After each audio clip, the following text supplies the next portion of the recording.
Hello, everybody, and welcome to the newest episode of Circuit 42. I am Ian, and I am here with my co-host, Professional Wizard and Doctor of all things, and he is quite maybe Kenneth, Michael Martinez.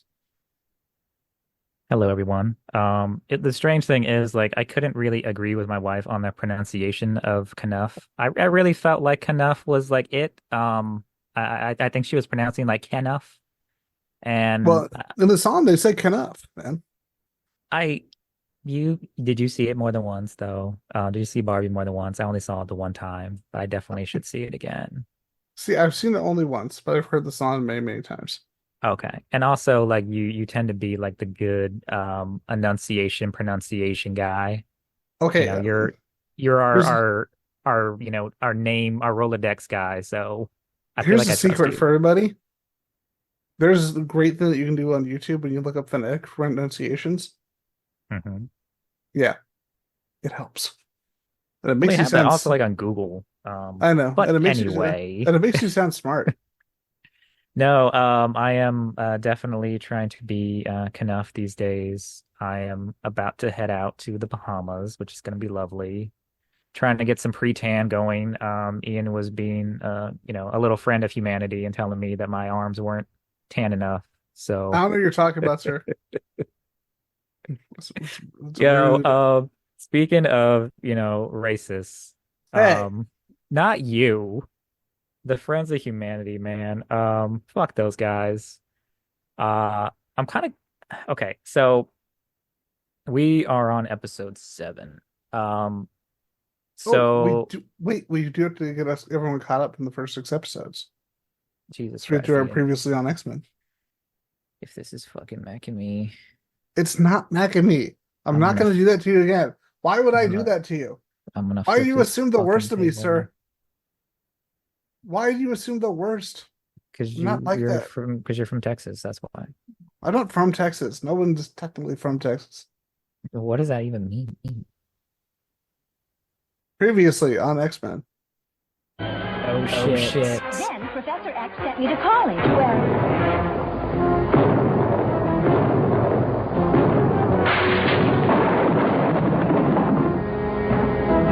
Juggernauts!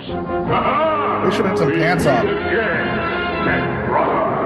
Hold it, bullet head. You'll have to go through us first. The fuck is that accent? Australia. Okay. I love Cyclops, but not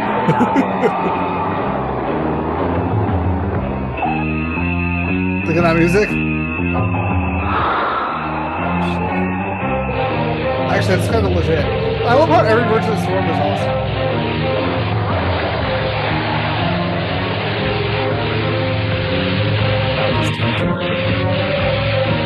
Maybe they should call him Terry Lee. X-Men, follow my mental command. Cyclops, Iceman, you will be the second line of defense.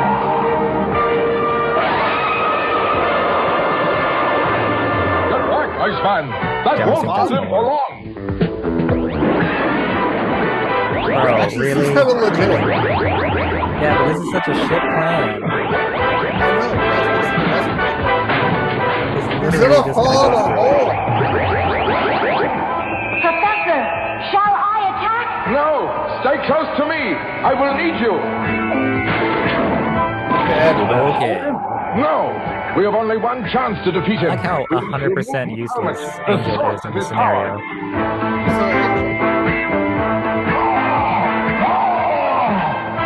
Now it's my Oh, Wolverine, are you gonna stab somebody? Oh shit! Oh. Bye. Oh no. Oh god. I'm stuck! It's actually Try pretty this fun. helmet. Wolverine. Between us Fucking clown shoes. So Starfire could do that. Why wasn't she a regular? What's that? So Starfire could do that. Why the hell wasn't she a regular? She literally just Firestar, like right? Starfire, Firestar, same deal. They both have red Nah, hair. man. One of them definitely is fucking Nightwing, and the other one is not. Hold on. There we go. But yeah, Uh, X-Men, all that. that wasn't bad, but at the same time, like I said, like that's not how it works. Yeah, it is. He's If Australian. if Juggernaut starts charging, this optic blast, like historically, isn't gonna like fuck him up that way. And also, Angel, just go home. Can you like fly away and go get somebody more useful? It's That like, is can the you best. get traumatized by Apocalypse and like Yes, and the Mutant yes. Massacre, so you can get cool wings and do shit? Literally, your function in that fight is to be the carrier pigeon and go ask Colossus if he's busy. I mean, we know you became like suicidal and tried to kill yourself, but I mean, you got really cool powers out of it. So, in the end, is it really that bad? Yes. The answer is yes. Which X-Men animated show was that, by the way? That was Spider-Man and His Amazing Friends. Really? Yes. Huh. Damn, I didn't realize that they cameoed in that. Dude, But and she is, well, you have to remember she's actually a mutant. yeah, yeah, yeah.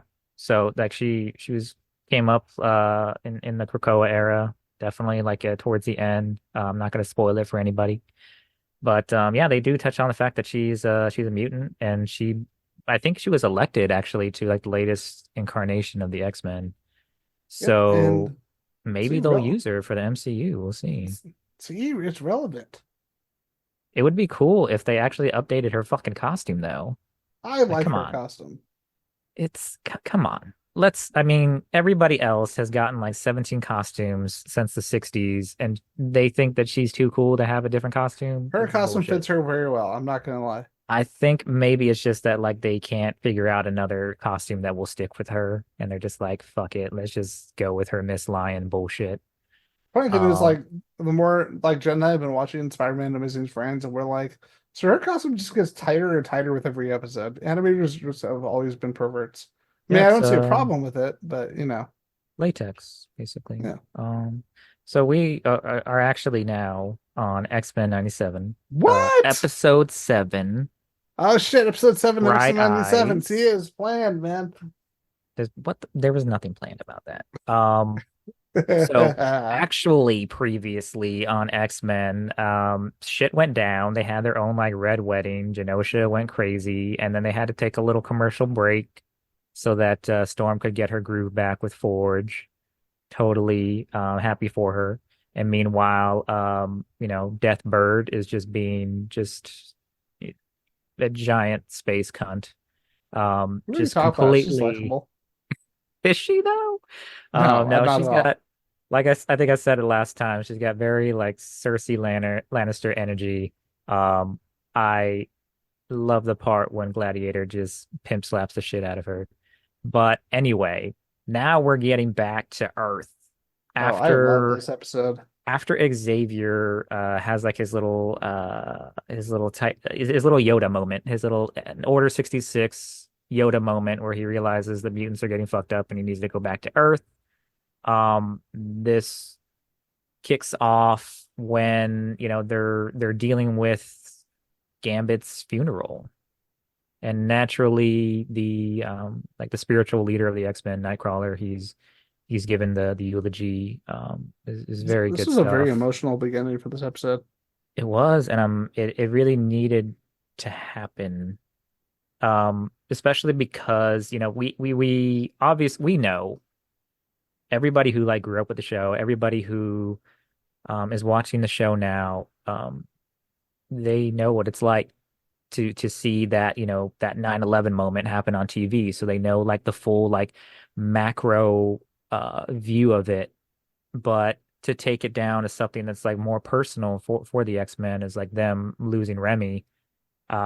And notably, you would think that Rogue would be there, but she's not. And it's a big deal for them, and it's something where they're not only are they all kind of like taking like their own angle on Gambit's death, but they're all seemingly kind of like taking their own angle on like why Rogue isn't there. So what did you think about like the funeral and how that was done? I thought it was really well handled. It honestly kind of reminded me of and this is a high praise. It kind of reminded me of the funeral scene from both the comic and the adaptation of Watchmen, in terms of the fact that it really brings it on it brings the idea of these superheroes with these out of this world powers down to Earth, and it brought a real, no pun intended, and it brought a real emotional.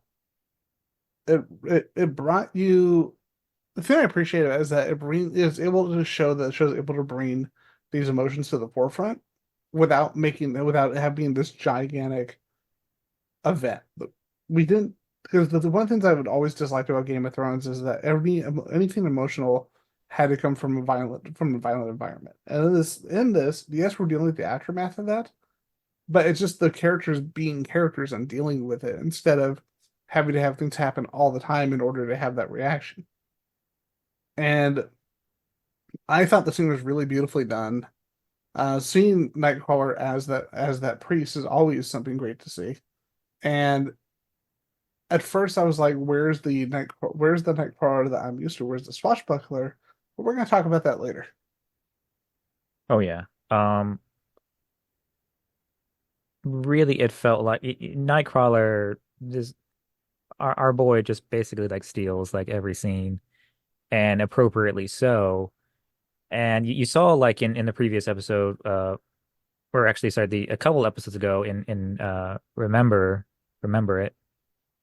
You see the interaction between Nightcrawler and Rogue and Gambit, and it's just like the pure joy of being with your people. And that's something that Nightcrawler gets to express, and you do get to see that element to him where he's like so easygoing, and he's so just like he's grateful to be with his tribe, with his people. And so to see him go from being so happy to just to even see and be like with one of his guys, and to not long after burying them is really tough. He expresses him. He's never really shy about what he feels, and that's, I think, probably like one of the best things about Nightcrawler in terms of like what his character is, because the guy obviously is like one of like the major kind of focal points for how the outward appearance of mutants might be something that justifies in some people's minds like the hatred and the fear of mutants, but he never really like lets it get him down, and he's always like open about what he feels and why he feels, and he just allows himself to be. And that's one of the great things about his character. And when we're having this scene, and you're talking about like in terms of like the weight of the moment, and for me, I would also give it like high praise in terms of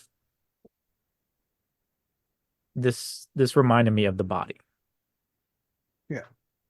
It felt like that powerful to me, and for somebody who, like we've talked about before, like isn't like the biggest Gambit fan, I think that says something about like the strength of the writing, and something that you notice like over time with this show, save for perhaps Motendo. But I like Motendo. Motendo was fun. We Well- needed some fun in the show. it's great to have the fun, but like you really something that you notice about the show is like it doesn't really waste any scenes. It doesn't waste any scenes. It doesn't waste any dialogue. Everything very much like has It's a very purpose. efficiently Yes. written. Yes. And to that end, when you're having the funeral scene, it's kind of like you have these characters who are like viewing it through their own lens of their own type of grief. So when they're talking about the fact that Rogue isn't there, I think Wolverine, he kind of makes the comment that, like it's, what do you say, like grief is like a lonely war. And it's not really something that it's not the same take that other people have, because Nightcrawler is just like, it's not just that she's sad right now. He knows her, and he knows that, I mean, because really they're family. They're both like sibling. They're brother and sister of Mystique essentially, and they know the rage. Especially somebody who you have to remember, Rogue was a member of the Brotherhood of Evil Mutants. she has that background. She can get like down and fucking like hardcore with the rest of them. And people often forget that because they think, oh, like she's just like this Southern belle, this Southern like Oh, hell no. bombshell, Like, and she will the, fuck you up. I'm gonna say this: the people who think that don't have never read an X-Men comic. Like, there's an issue of X-Men that I always love, and it's a very much rogue-centric issue. And she ends up having to take down a shield carrier. And I love it because she takes a quarter. And there's a lot that reminds me of this particular issue. I can't remember the exact issue, but she takes a quarter and she throws it into the shield carrier ship, and basically into their radar, and it goes through it and just wrecks the shit out of the radar, and so the ship is not able to communicate to anybody. No, it's their communications area. So she completely destroys the communications area for the ship, so they can't reach out to anybody and let them know what's happening. And she does this by throwing a quarter through the ship. And she takes down the entire shield helicarrier by herself. And I'm like, that's my rogue right there. Is a rogue who's like, nah, I just use a quarter to destroy the communications center for your ship. Oh shit, that was a long time ago. I'm looking at it right now. This is yeah, this was like back when she was like doing her evil shit. According to this source, this happened in 1963 in Uncanny X-Men 182. Well, no, that's not 1963. Her character was created in the Oh no. Sorry. early It's talking 80s. about it in terms of Here's like when the series first run. started. It's talking about in terms of the run. So that would put it, what was that? How's my math doing? You're talking about she X-Men. I believe it's Uncanny X-Men 182. 182. So that would make it what, like about the 80s, early Yeah. 80s, I would say. And that was by Chris Claremont and John Romita Jr. Yeah. People forget how long John Romita Jr. has been working in comics.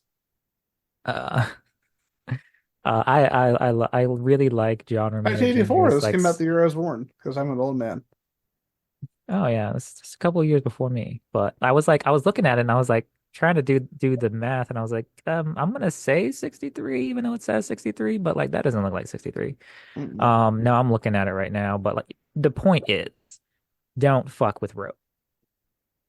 That's the heart of what we're trying to get to. Fuck all these numbers, but we're gonna edit out the part where Michael was totally wrong about that year.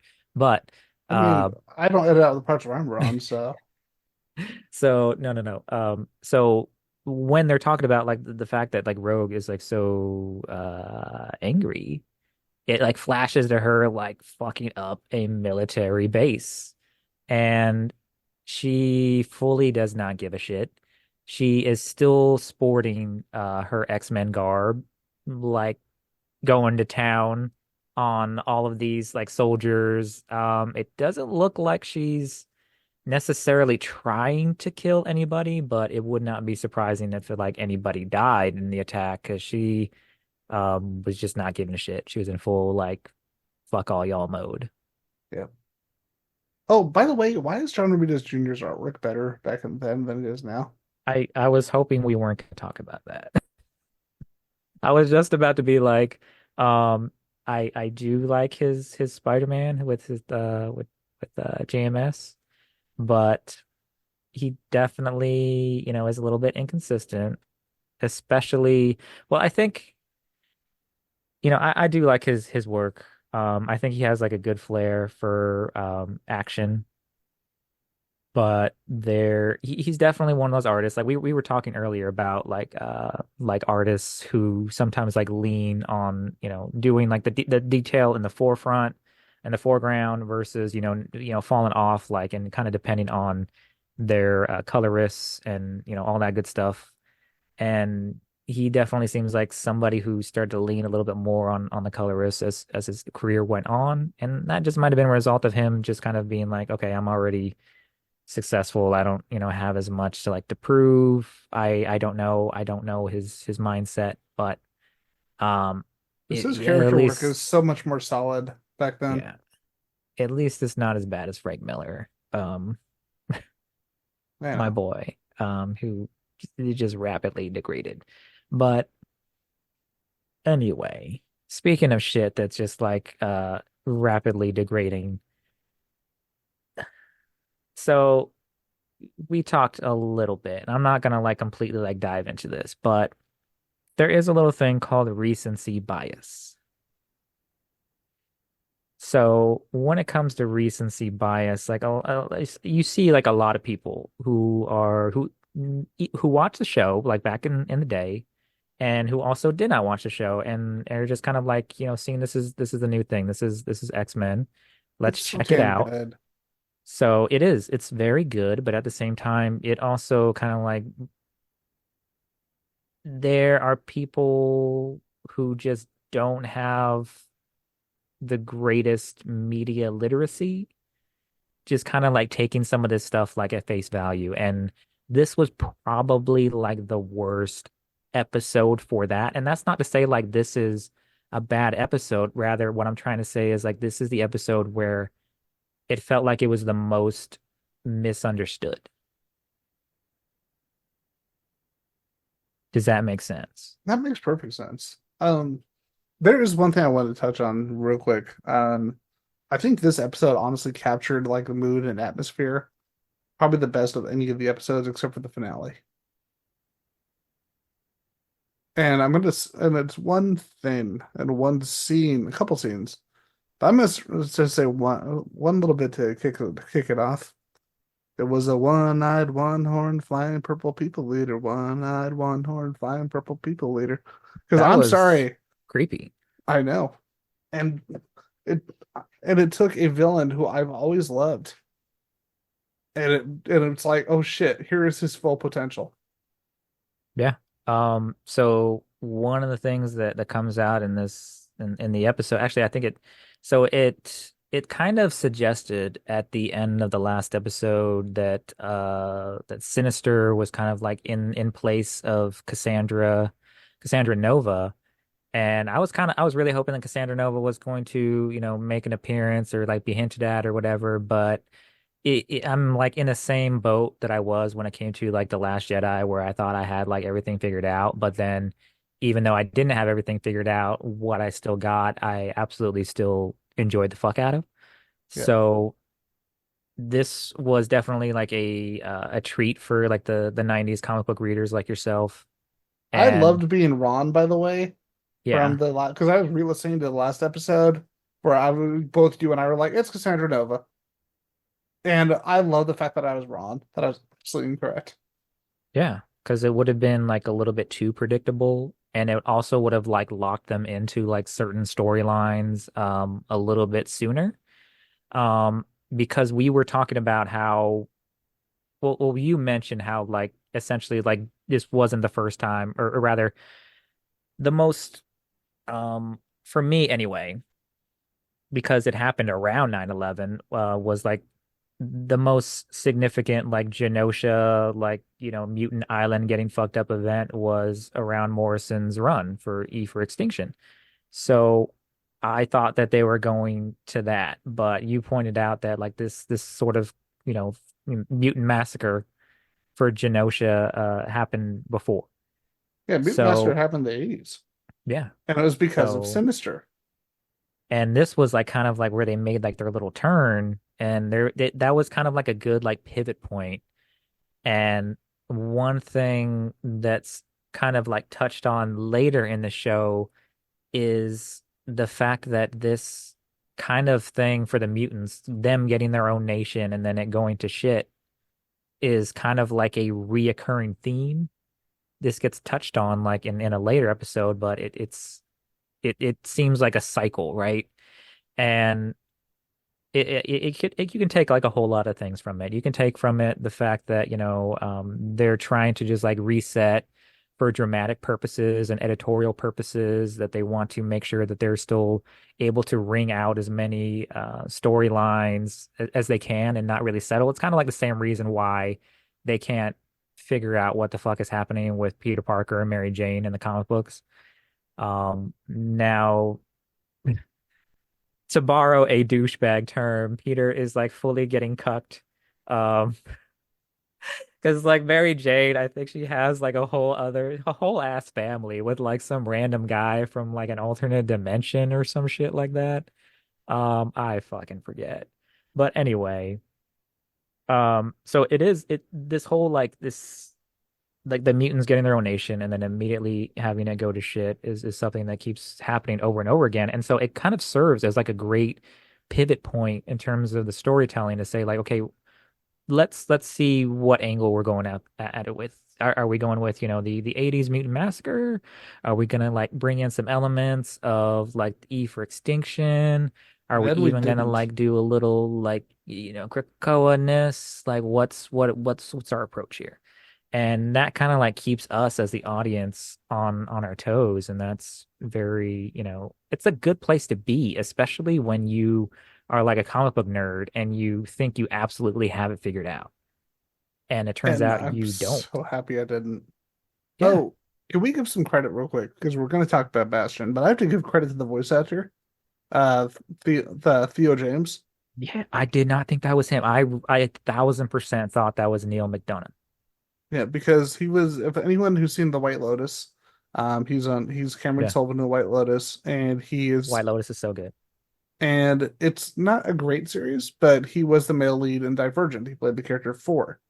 And the funny thing is, just for like because both myself and Jen, we both work from home, and she had the movie playing in the background, and she had all the movies playing just to have some, basically to have some background noise. Yeah. That's probably the only scenario in which those movies get played. But she heard his voice though throughout the whole series, and she was like, I would not even have known. I would never have known that was him. It doesn't sound and like, and that's the good thing also is because people talk shit about like actors getting like voice acting work, but he actually did a really good job on this. And when you think about the fact that he does not have like the most stellar career, let's just be honest about that. He's getting a Um, better one though. Like lately, he's been like getting up there, which is nice because he's a good actor. Like they're both good actors. That was one of the few things I can say about that movie series, that the cast is kind of way better than it should be. yeah. Well, I didn't really see like the Divergent, but like not having a YA series movie series that kind of like crashes and burns does not look great on your resume. Not to mention he's just kind of like popping into like these little throwaway roles like in Underworld and kind of being like a textbook bro in White Lotus. It's not the most like challenging work. So and as much as it sounds like I'm just like shitting all over this guy, it's satisfying to see that, he's still finding a way to, to get shit done because this very easily could have gone to some other like voice actor and they probably could have like done it like really well. But the fact that he was able to like kind of pivot a little bit, Yeah, because he nailed it. yeah. Like, oh, I'm going to show an image of the character from the comics. I know a lot of people may not know Bastion because Operation Zero Tolerance is kind of one of those forgotten storylines, which sucks because it actually is solid. And I love the fact that it's not necessarily about the key X-Men. It's actually more about Iceman. Like it's in the original comics more about his story. But one of the main characters is Jubilee, which actually makes me kind of sad that you had her there and they could not have given her a bigger role. Because the story that he ties into and is introduced into is through a series called Generation X, which is one of my favorite comics. And you don't know who he is when it starts because you've got this big battle, and then all of a sudden these people are like, Jubilee, we need to get you out of here. And when you are about to get killed and someone's like, hey, get out of here, we need to help you out, what's the first thing you're going to do? You're going to go off at that. You're going to go run off because you're like, I don't want to die. Sure, you're going to help me. And the person she goes to is the person who saves her life is Bastion. So shit gets a lot worse. And Bastion has always been fucking creepy. Is that Humberto Ramos or no? Chris Pacello. Oh yeah. But you see what I mean. Like there are some characters where it's like there's mood, that character itself carries a mood. And I'm like, the story ends poorly, which without spoiling everything, they helped out a lot. They made up a lot in this. Because in the original story, Bastion is like, it's like, how we have this really cool built up story. We have a story that deals with the veterans that are actually like veterans being scientifically basically being tricked into thinking there's going to be medical procedures to help them and becoming part of this whole of Operation Zero Tolerance. How do we end this? Um, Shield comes and they stop him. The end. Riveting. Yeah, and the sad thing is you've got really great artists on the look. You've got Chris Pacello, you've got Carlos Pacheco. This was Carlos Pacheco's introduction to X-Men. And you've got Lineal Francis Yu. So you've got some really kick-ass artists, and you're like, I if love me anyone some you, man. I really do.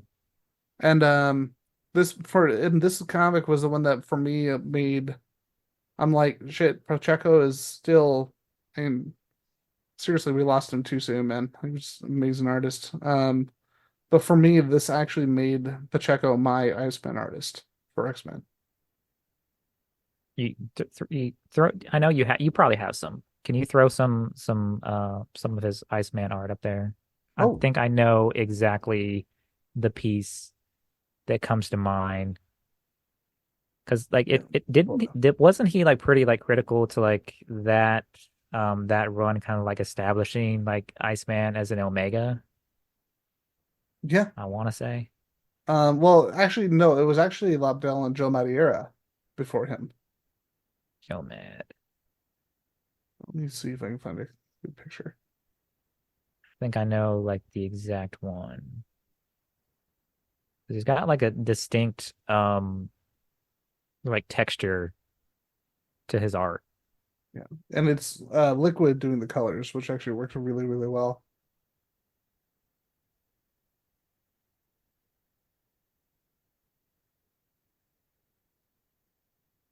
I know Liquid, especially back in the 90s, got the criticism for the artwork being, I would say, call it over shiny. But let's see. I'm surprised I can't really find a good resolution image, but I think this will still showcase it enough. I mean, I Show guess the we can say people, that it's enough. educate the people.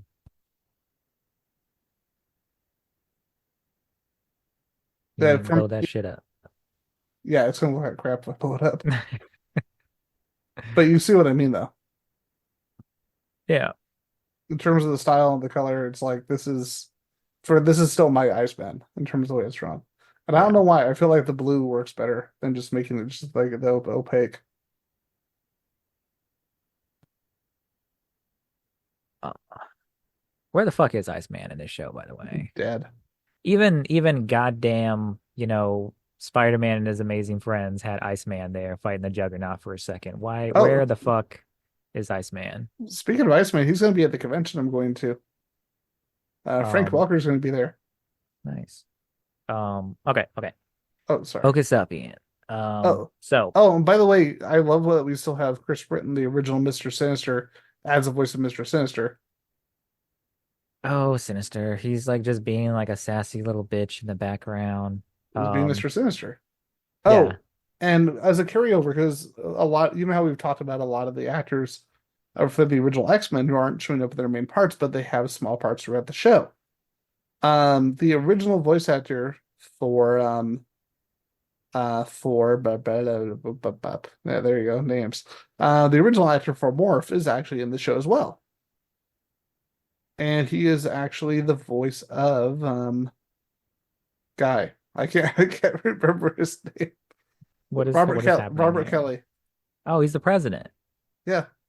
Oh, okay. That's a good like consolation prize, I guess. Also, like, how fucking long has Robert Kelly been the president? Oh. Well, he was senator for a long time.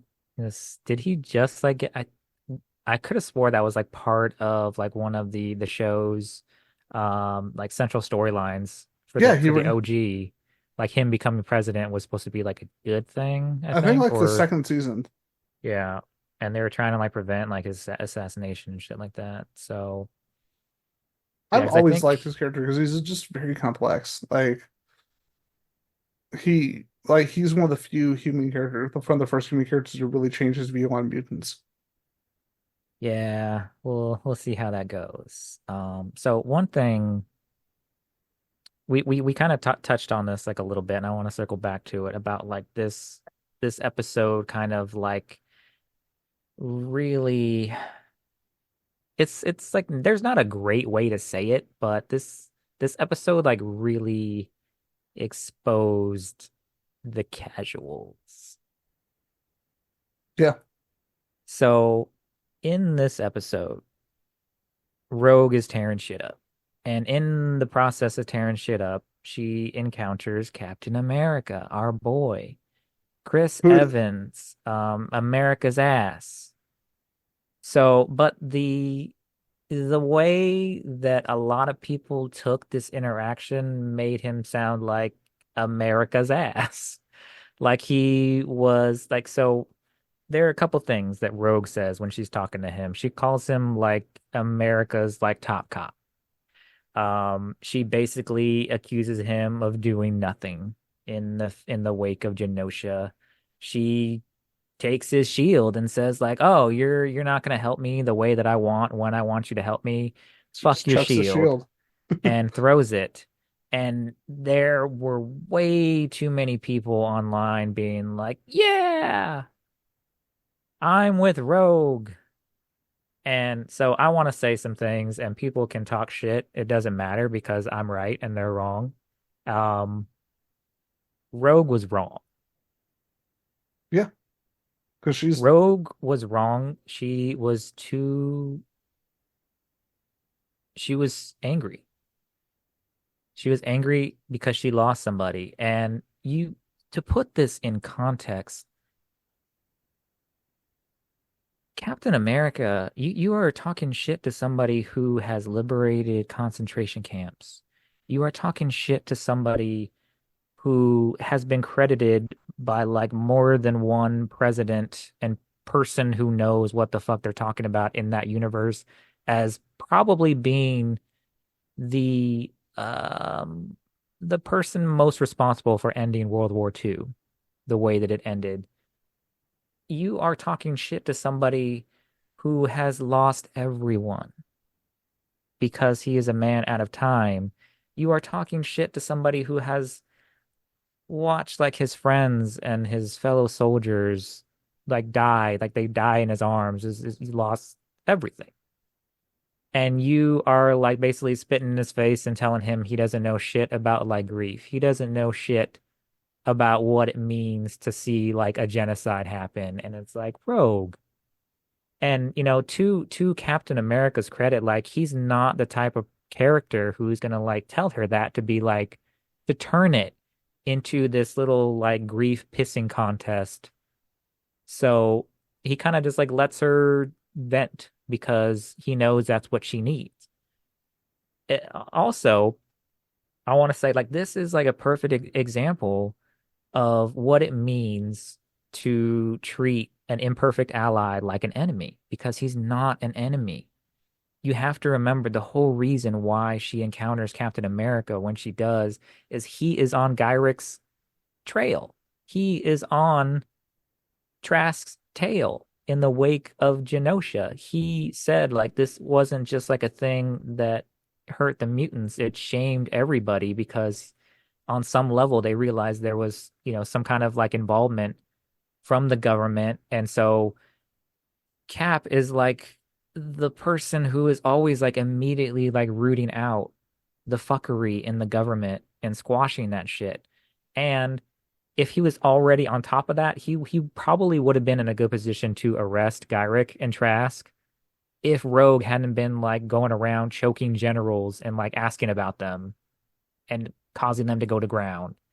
So she was wrong in her interpretation of the events. I know there are a lot of people, especially people who, you are seeing, and this is not something that's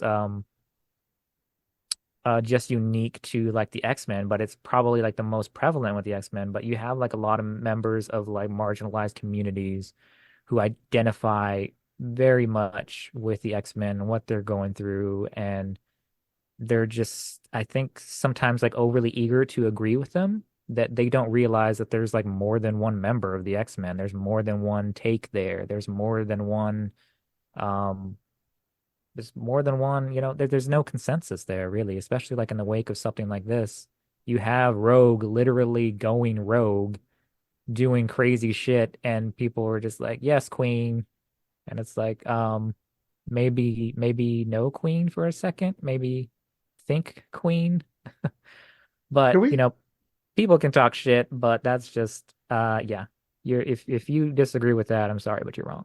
I don't disagree at all, but I wanted to say something real quick, and something I really appreciated with Captain America appearing in this episode is that this is kind of a tradition for X-Men the Animated Series and the different iterations of it. Because even though it was the fifth season that we don't like to talk about of the original animated series, Captain America did have a cameo in there where he was played by David Yeah. Hayter, aka Solid Snake. AKA fucking he played Guyver, right? He was the Guyver in that crappy Guyver movie. Yeah. What the fuck? I have that movie. I Well, love that the second one movie. is fun. The first one is incredibly Yes, stupid. the second one. That's my shit. The I love action in that it's that one finally was getting so a good. kick-ass release now. And then Is it? What's happening? What? What's happening with Guyver? I believe we'll talk about more on it later. But and then in X-Men Evolution, Captain America appears again. And Yeah. unfortunately, I don't remember the voice actor off the top of my head for that one. I probably will figure it out shortly. But weirdly enough, Wolverine and the X-Men is the one series that he didn't pop up in, and that's because of the direct connection between and these all with the X-Men. There was an odd exception because the only time where it's not connected between him and Wolverine their history together. But in this particular series in X-Men 97, we have one of my favorite voice actors, Josh Keaton. And not just because he's very handsome, but because he's also a talented voice actor. I mean what? Are you getting lost in his eyes? I've met him. It's complicated. You But just kind of like, touch fingertips when you're like passing him a pen when he's signing your shit, and you're just like, I don't know what you're talking about, sir. You're just making up crazy stories. But yeah, this is the third appearance of him in the X-Men series. And like I said, the only exception being Wolverine and the X-Men. And I feel like if that show had lasted longer, we probably would have seen him at some point in that show as well. And yeah, for me, it was very cool seeing that and seeing that kind of consistency happen. oh, And Josh Keaton does have like some very stunning eyes. Jesus Christ. see, even you're a little gay for Josh Keaton. I mean, what? Color in his eyes, man. It's like the first time I heard the Beatles. But yeah, it was very cool seeing appear again and kind of maintain that history throughout the X-Men shows. But yeah, I'm gonna be honest. I honestly thought the second half of this episode was more interesting because as a person who's always found this story Operation Zero Tolerance extremely underrated, seeing that adapted and brought out here was pretty awesome. It also, as someone like yourself who grew up more of the X-Men in the 2000s, what do you think of Emma Frost and what happened there? Um, so somebody like brought up the fact that so in the comic books, Emma like emerges with her secondary mutation, her diamond form, right? This was also during Morrison's run was like also the introduction of Negasonic Teenage Warhead, who had a very different appearance. And they brought her in for Deadpool just for the name, basically. But I am really looking forward to seeing more of Emma. And the one thing that I thought was kind of hilarious that somebody brought up is like, wait a minute, Emma, like her lips aren't really red. when she's like in diamond form, they're still like translucent like everything else. Like did this bitch put on lipstick as she heard the rescuers approaching and she was just like, okay, I can't look. I Oh, you can't know look she did. raggedy. I gotta throw on some lipstick real quick. But that seems like it would be like an Emma move. And by the way, Rebecca Ferguson is still my go-to for playing Emma in the MCU. I'm just gonna throw that out there. I'm gonna try to manifest it. But I'm glad they found Emma. Um, they did have like also that little interaction between like Beast and like Bitch Tilby, your favorite.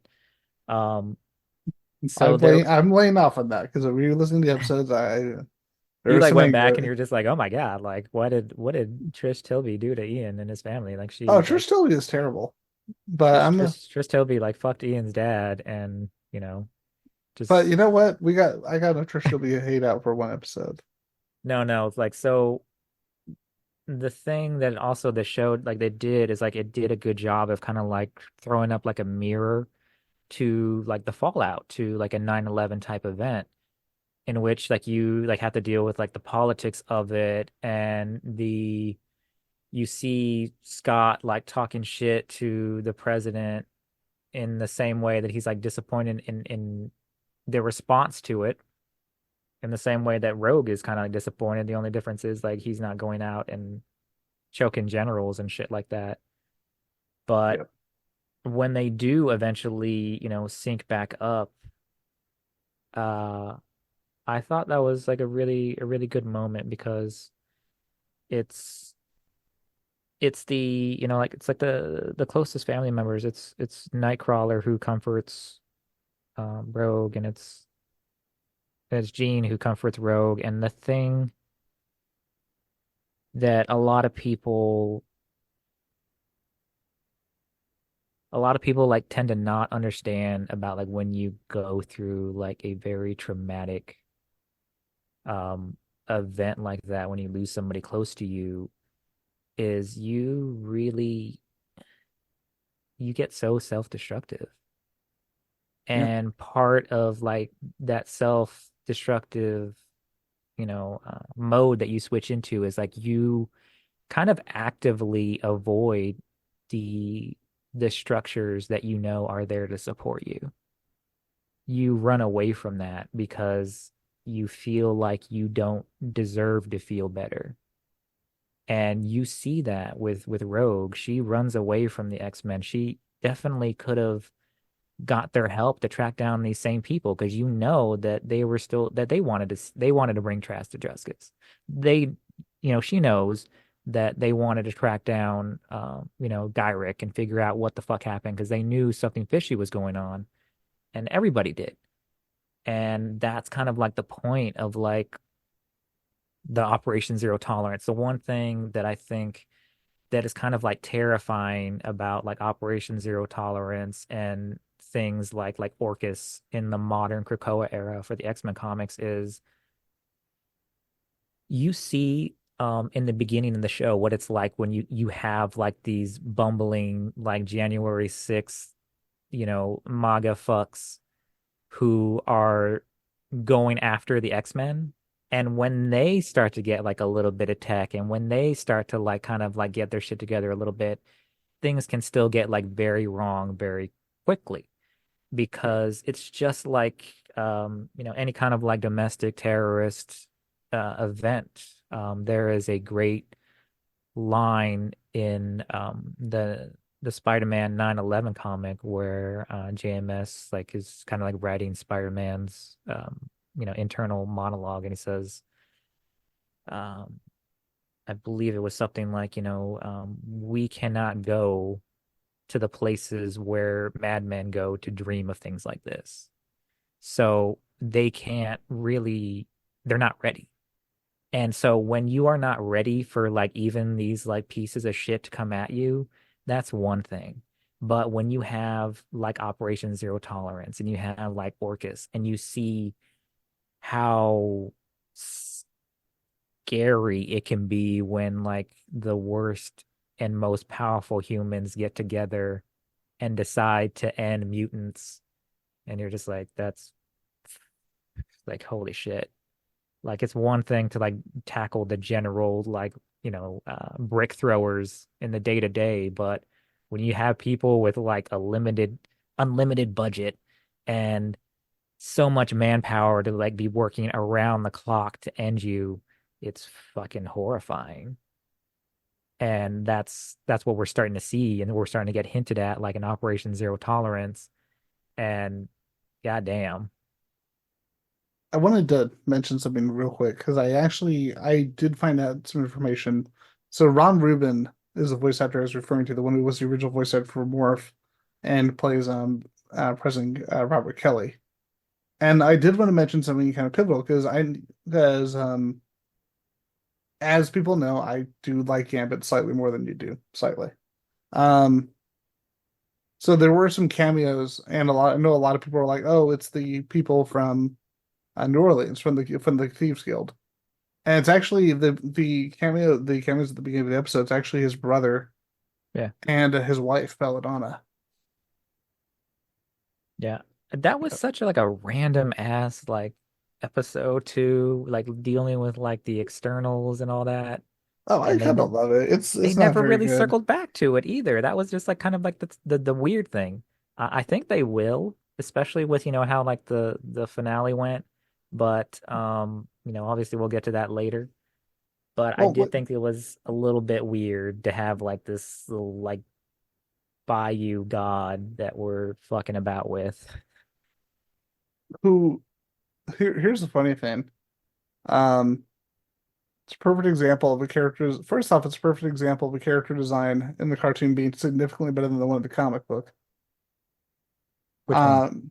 Kendra from the X-Men animated series, Okay. because her character design is kind of stupid in the original. It's like what's a good armor? Bikini. There you go. Just give this Marjorie Taylor Greene bitch a bikini. Yeah, it's like it's in was it during the 90s or not? Oh yeah. Okay. It's 90s was like the metal bikini era. But here's the thing, it's by Lee Weeks, who's otherwise a really good artist. Huh. And Oh well. but here's my issue with that particular episode, just to touch on it real quick. Okay. You took 12 what ended up being a 4-issue miniseries and tried to tie it into 22-ish episode 22 minutes. That not only talks about his wife, it talks about why they were married, what they were married, what happened between them, what happened to the Thieves Guild, and how it ties into Gambit and Rogue at the present day and this past. And they try to put it in a 20-minute episode. Well, I think it just goes to show you that Gambit just really isn't that fucking complex. So suck it. Your little trench coat fuckboy is probably not as complicated, but um, and that was like I think I talked about it before. That's the good thing is like they found a way to like make him give him an angle. So that's another like great thing about like the show. Like even if that angle was like killing him off in like a very like heroic way, that redeeming this little trench coat fuckboy is a good thing. And as we all know, like death is never really, certain in comics, like no matter how it looks. I'm pretty sure He, Henry Peter Gyrick is dead, by the way. he'll get better. That's a dead. Did he die in this one? He was suffocated to death. Did he die in this one or the next one?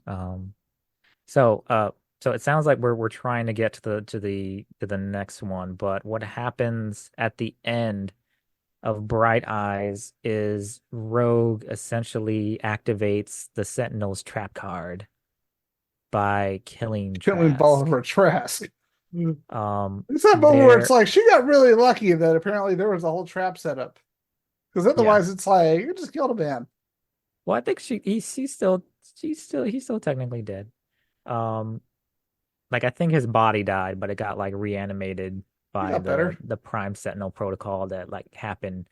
So, but that was fucking horrifying. Like, and like, god damn it, like my boy Cyclops is like not making the best like tactical decisions. At this point, he's like trying to track down Rogue. He's trying to like bring the team together, but even they are just like, okay, this kind of looks like it might be a fucking trap. And Cyclops is like, well, we gotta go anyway. And it's like, God damn it, you just know something bad's gonna happen. And they roll in. They have a little like elevator moment, and then they see like all this like extremely advanced technology that's like light years ahead of like anybody else's shit. And they're just like, oh, come with us. And then it really goes bad, like really quickly. And that Prime Sentinel Trask was like fucking them up so hard. Um, I'm glad that they showed that like Jean Grey, like she probably like stood like the best chance against him. She was going for like full on like Dragon Ball Z telekinetic, fuck you. Um, Rogue got taken out first with like that sucker punch. Cyclops got like fucking punked. Um, yeah, he was about to murder them. And once again, when people talk about like, oh, Rogue, I'm on Team Rogue. Rogue's fuck up almost got the team fully massacred right here. Yeah. So please stop with that shit. We get it. You like Rogue, you like the fact that she had that righteous anger, but is it really part of being like righteous is you have to be right. So if you don't have that, you're just mad. So she fucks up. Team almost gets wiped out, and luckily our boy Cable, who still every time I just always think it's fucking Josh Brolin voicing him, but it's not. Seriously, Chris Potter does such a good job. He sounds just like him, right? Like every fucking time. And anyway, The fact that this is the original Gambit, and this voice could not be further from that. yeah, and so Cable rolls up with his little like EMP and saves the day, and he's just like, "Oh, it's not Sinister. It's Bastion, your boy, it the is. Purple People Eater, who is So doing some creepy. very untoward things to Magneto, apparently." He is like going like full on like Sweeney Todd for some reason. Um, and we'll talk about the little Speedo, I guess, later. There's all sorts of weirdness that happens with that, but the thing that I think was really cool, and they do this also in like the Krakoa era, is they have like a Nimrod who is like kind of like merged with like a human personality. So like you have like that full on like the coldness and the abilities of like a computer like married with that psychotic sadistic nature of a human, and it's fucked up. And again, you have to give credit to Theo James. Hopefully he gets like more voice work, and hopefully he gets like more like other work in general as a result of like how much he knocked it out of the park just with like this introduction here and then throughout the rest of the series. But yeah, it shows Magneto is alive. Everybody who was like noticing at the end of the Remember It episode that the Sentinel was saying, mutant neutralized rather than, eliminated. So, but that's also kind of like a weird thing. Is like, why are you telling everybody what your score is, Sentinel? Because anime like, calm style, down. you have to tell people your fight. You have to tell people what fight move you're going to use if they never seem to notice. But the fucked up thing is like poor little Leech is definitely Ashes. Even Oh, that was so sad. it seems like somehow they were able to like, they killed like everybody but Magneto in that shot. Like the Morlocks, RIP, are no more. So yeah, that's basically the end of Bright Eyes. What did you have? Oh, sorry. I thought this was absolutely fantastic. And the series says, I love the series that there's no slowing down. Like any other series would have brought this to a pause, and it felt like it was going to be. But the way the episode was produced, the fight scenes, the lighting, the use of lighting and atmosphere in Madripoor and how they use that during the first appearance of the OZT. Yeah. Um, Bastion is a character. You saw the image at the beginning that I showed you by Chris Pacello. Mhm. He needs to be creepy, Yeah. otherwise it doesn't work. He was a creepy old white guy, essentially.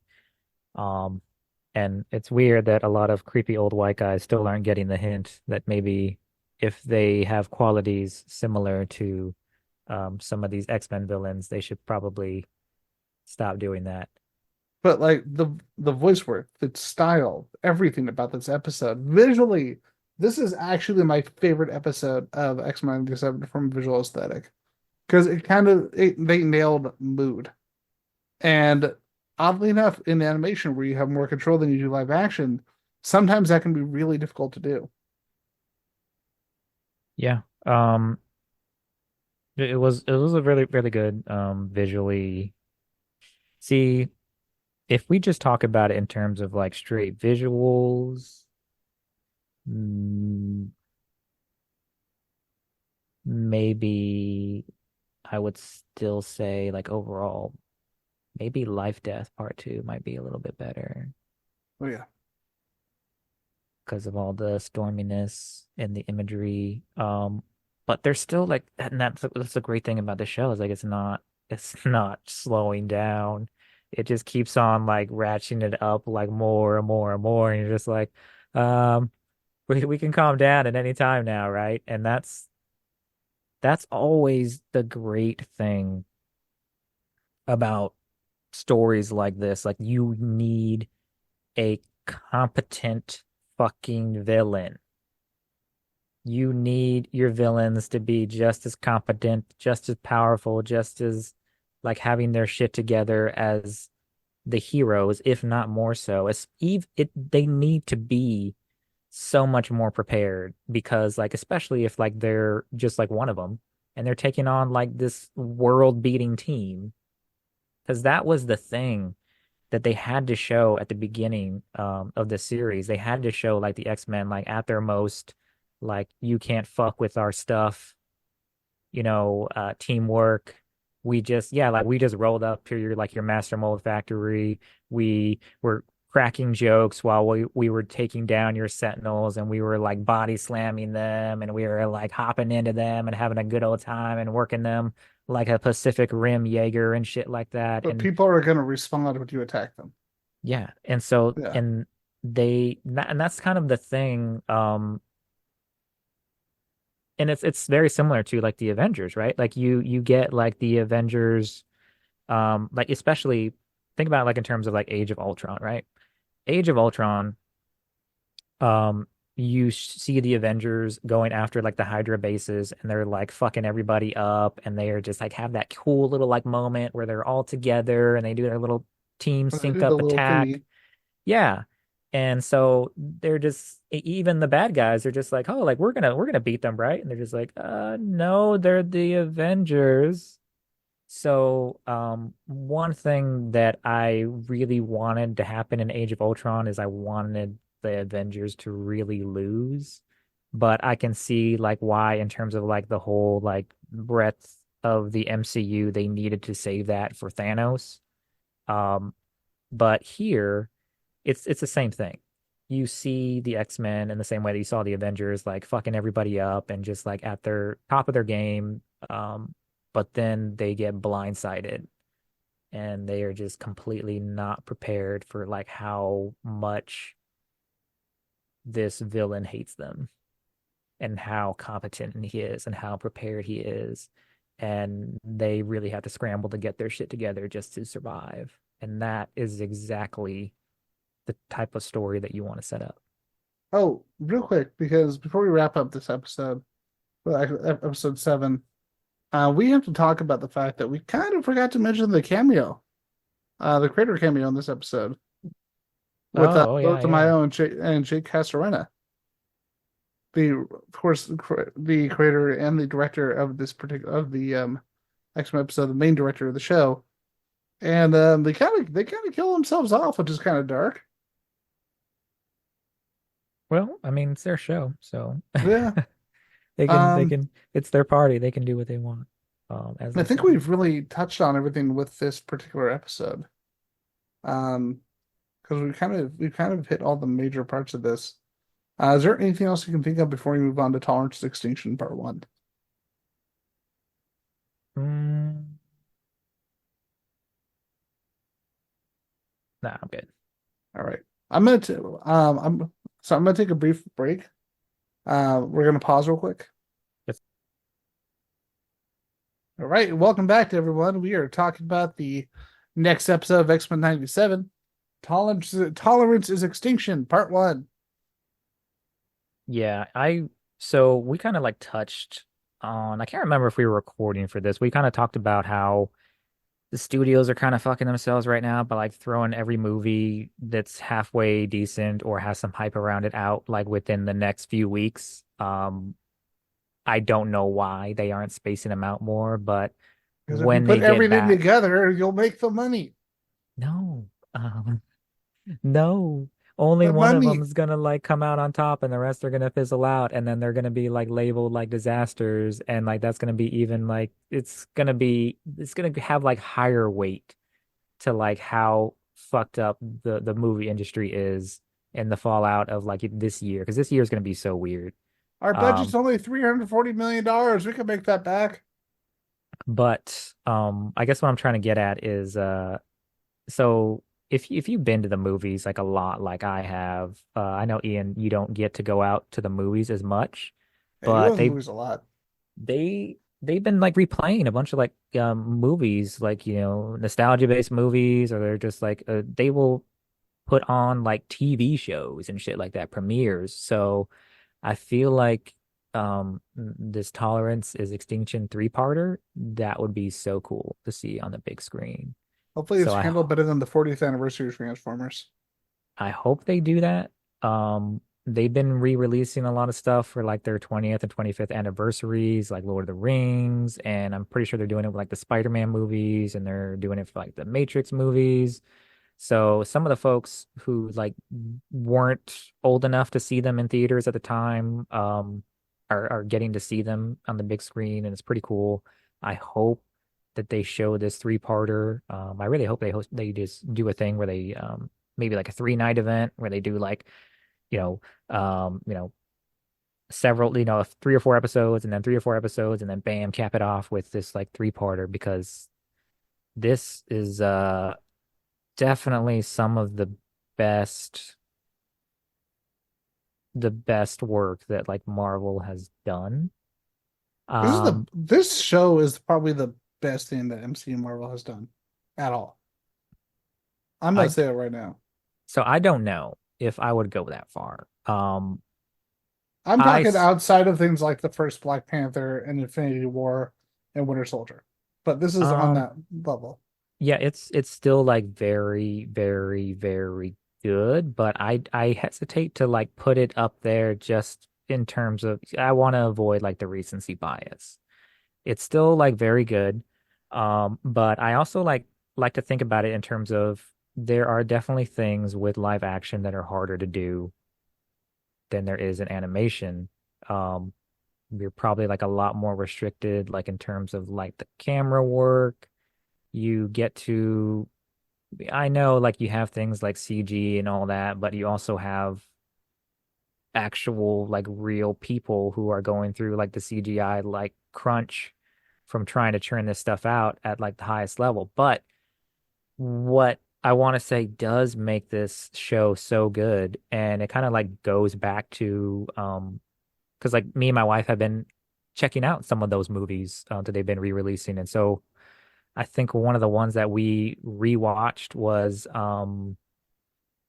Spider-Man 2. We watched Spider-Man 2 in theaters. She hadn't seen it in theaters before. So the Tobey Spider-Man, and we watched it, and she was like, that was like really, really good. And I'm glad that I saw it. And we also watched like the Lord of the Rings movies. And one thing that I kind of like felt I needed to kind of like comment on was it's so crazy to see how like CGI has become like so prevalent in movies to the point where it just becomes so like standard. Even in movies where it feels like it's not really necessary and they'll just like throw something in there.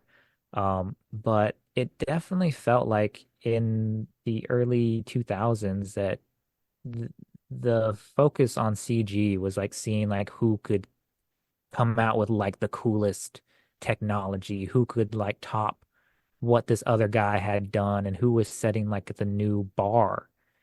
And these days it's just kind of like, oh, there's some CG, whatever.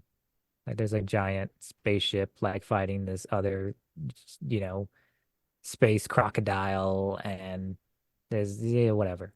So it's become a little too what is the right word? Too normal, I guess. Like it nobody really tries to like top the other guy anymore. Nobody really tries to say like, "Oh, I'm gonna show you what the fuck I can do." But this show, that's what it does. Yeah. It gets back to that vibe of we are not just gonna put out like anything. We are gonna put out our best product for every scene. We are going to boil down every line of dialogue and trim it up to the point where we aren't fucking around and we are showing you exactly what needs to happen. Um, and that's I think why people are finding so much to enjoy about this show is like it's not pulling the punches, it's not talking down to you. Um, it really wants to show like this is our best and we're proud of it. Yeah. It's what I've missed lately, and I don't think a lot of people who are saying, "Oh, the superhero fatigue." I'm like, I don't see it. Honestly, I don't even see the whole superhero fatigue. There's really good product out there, but it is less. There's just a lot of it. But this is like, I'm like, if we could narrow down things to very tight, very fan driven content like this, I think overall that the whole quote unquote superhero fatigue people always bitch about and talk about on unfortunate YouTube channels would not nearly be as prevalent. Does that Well, yeah, make that's sense? that's the thing. It kind of like goes down to like speaking of like Toby. Speaking of Toby Spider-Man, um, it goes down to like Green Goblin's like little monologue, really. Um, and people they like to see things fail because especially these days, like it's not enough for people to be right. They have to be pre-right. They have to be the first ones who are right about it. And the easiest thing to predict is that something will like drop off because eventually everything does. But if that's all you're harping on, like you completely disregard like any bright points and you just are looking for things to dump on. Um, it's like even like when it comes to like when people talk about like the Marvels and it's like it's a fun movie. I like the Marvels. It's It was got a better than shit Captain Marvel. I it's don't. got a shit villain, but other than Has this not that, Marvel before? Miss Marvel completely steals like the fucking show. Like it's a grand old time. And it introduces the goddamn X-Men. Yeah, you get Beast, man. Yeah. Okay. So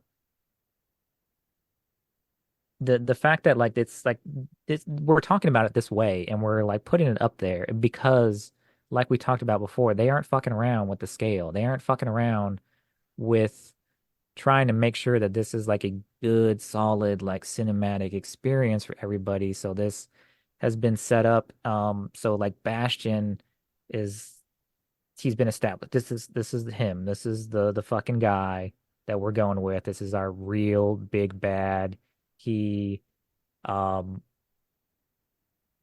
he is very competent. He is very powerful. He is coming for the mutants with like everything he's got. He in this episode gets revealed has allies like fucking Doctor Doom. And even he's like, "What the fuck are you doing, bro?" Doctor Doom's like, yeah, what?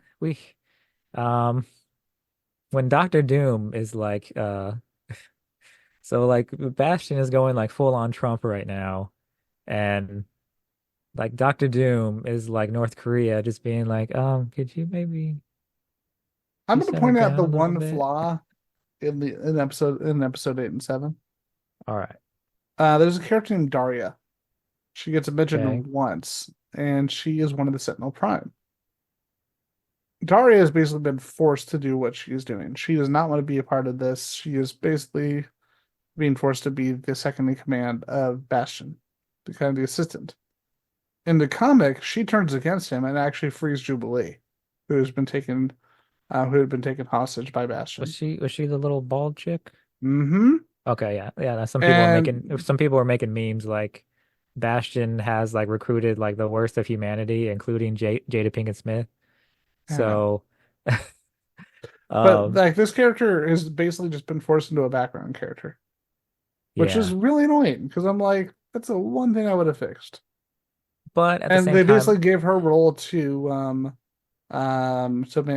Amanda Cooper, Val Val Val Val Cooper. Cooper. But I can see why.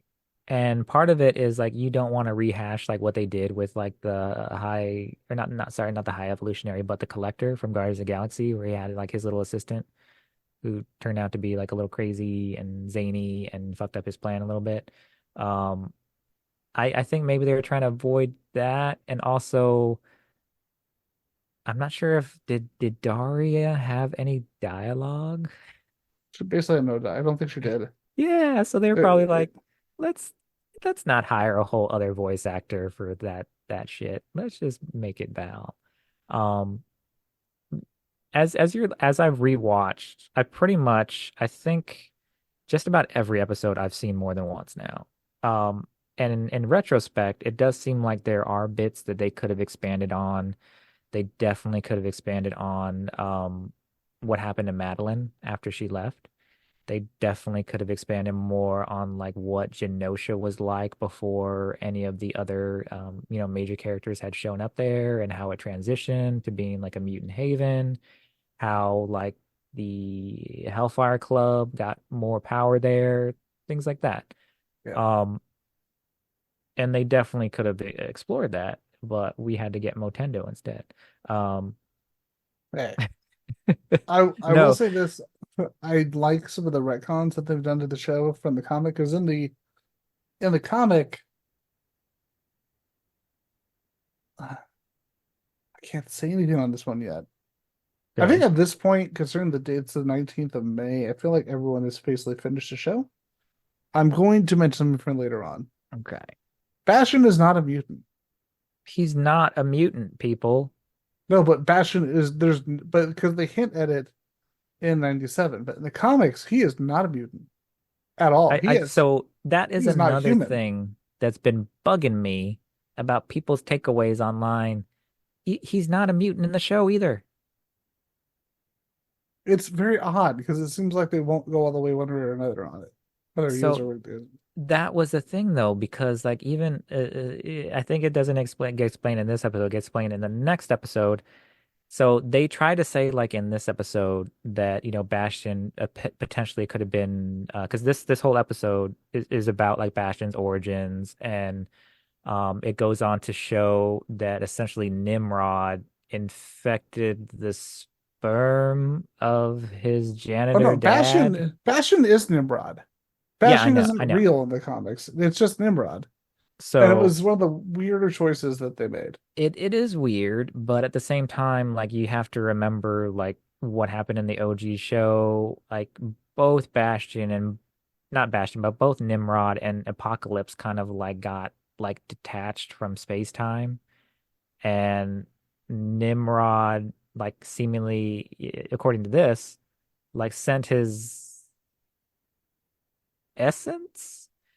He basically Bastion is Sentinel Antichrist. That's how it is. Yep. That's the basic way that I can say it. But also, he's not a mutant. They explain it like in a later episode, saying that they think that he was a mutant at first just because like he had like his Nimrod inherited technopathy, but he always had that. And it was a false positive when Cerebro thought that he was a mutant. He was just getting a ping off of Cerebro because Cerebro is a machine. Yep. Xavier explains that like in the next episode. So he's not a mutant. Calm down, people. So that's another thing that I got to correct y'all on. But when it's going into like his origins, you kind of touched on the fact that like these people, some of these people, it talks about as Bastion is having to give like Val a little tour. And by the way, it shows that like Val was kind of like in on it,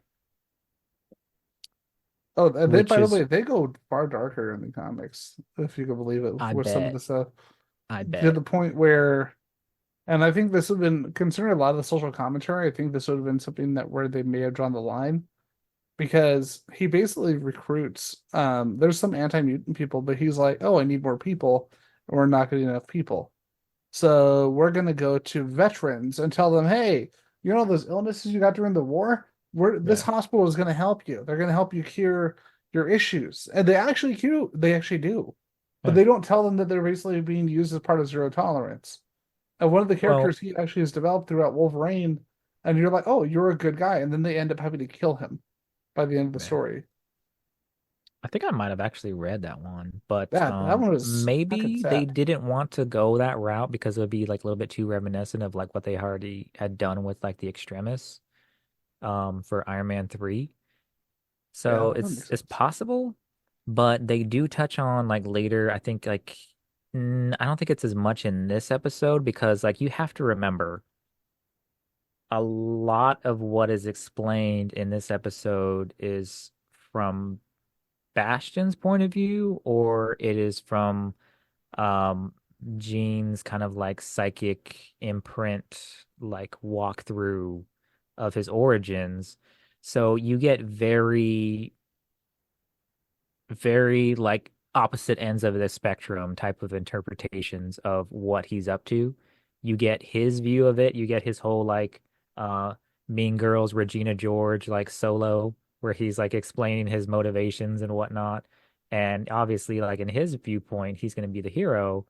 And in the X-Men's viewpoint, he's kind of like this weirdo who's popping up out of nowhere. And so the truth is gonna like lie a little bit more like in the middle because like there are things like in the show that he's not fully aware of, like the fact that you know his mom Xavier went to his mom and tried to like recruit him and um Xavier was like trying to help him.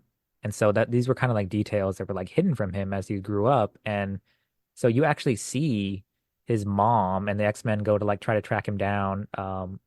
And before we get too far into it, remember uh when we started talking about like the islands and the nations of mutants getting fucked up, Beast, he goes out of his way to say like, oh, like the mystics of Kamertage actually talk about things called like absolute points, like from What If, Yeah. when Doctor Strange tried to modify like the absolute point of his girl dying, and he does, but at the expense of like destroying that reality. Everything.